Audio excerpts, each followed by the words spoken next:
Kathy and I have been driving up Highway 1 in Southern California the last few days through Big Sur up toward Monterey, enjoying the beautiful Pacific Ocean splashing up on the coastline of the California shores.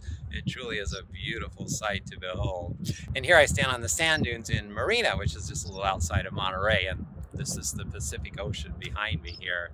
Anyway, I wanted to share a story with you of a healing that recently happened in my neighborhood back home. If you've ever had issues with your neighbors, this might be an inspiring story to hear. Anyway, we have a little community there that we live in of about 4 or 5 of us, and we're all good friends and good neighbors with each other. Well, one of our neighbors decided to move in a Conex bin, this super large metal structure, and put it in his front yard. And all the rest of us are like, no way. Surely this is temporary. There's no way you would ever do anything like this. And well, soon this paper shows up on the side. It's the inspector that came out and approved it. Yes, it's okay to put this here. And we all talked with him in a friendly kind of way just to sort out what his plans were with this bin and how long it was going to be there. And from all outward appearance, it was going to be there forever. And he was quite happy about it. Well, I go back to my office and I sulk a little bit. I think, oh man, we have to look at this for the rest of our life. And I thought it felt like there was nothing we could do about it. And I thought, no, there's always something you can do about it. You can always pray about it. And so I went to God in prayer to know the truth about my neighborhood. And I just lifted thought up to a spiritual level, knowing that I lived in God's neighborhood, where God orders and organizes all the activities of everything that goes on in God's neighborhood. And there's never a win-lose situation. It's always win-win for everyone. Whatever blesses one can only bless everyone else. And it occurred to me that if there was a structure in its wrong place, the one mind was there to put it in its right place. And when I felt that truth, I thought, that's it. That's the truth I need to hold on to.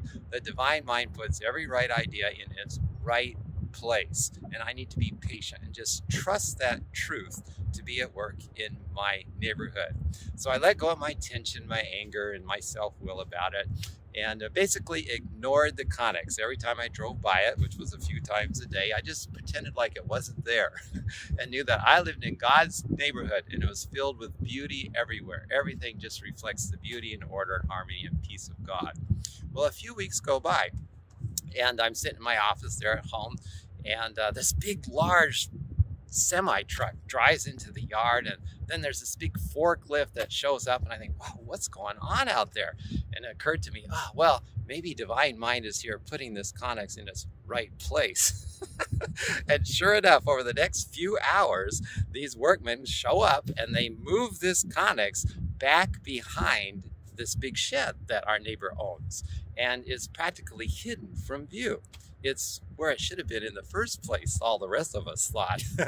And oh, we were so happy, so happy. He still had his Conex. It was put in a different place, but we were wondering, how did this happen? Why did he change his mind? You know, what's going on here? And near the end of the day, there was an opportunity to chat with my neighbor, and he sort of waved me over like he wanted to talk to me and explain. And so I go over there, and he explains that, well, the inspector actually came out again later and said, you know, this is an eyesore. You need to do something about it. So they talked about what he could do, and he decided to move it behind his shed. And it was the perfect location for it. You don't even notice it's there, you know, it's just the perfect location. And he was so happy, and he said, you know, and I think all the neighbors around here are going to be a lot happier about this. And I laughed. I said, yeah, this looks really good. This was a great idea. And that was that. And all the rest of us talked, you know, we were all so happy to see it. The neat part about this healing is that none of us got mad at him. No, there were no angry words exchanged, you know. Even though people were quite unhappy about it, we were all loving and kind toward each other. So really, everyone really was in their own way praying to know that this could be resolved. And it was resolved in a loving, kind way. So that was the answer to my prayer. Divine mind puts every idea in its right place. Sometimes you just need to be a little patient until it fully happens.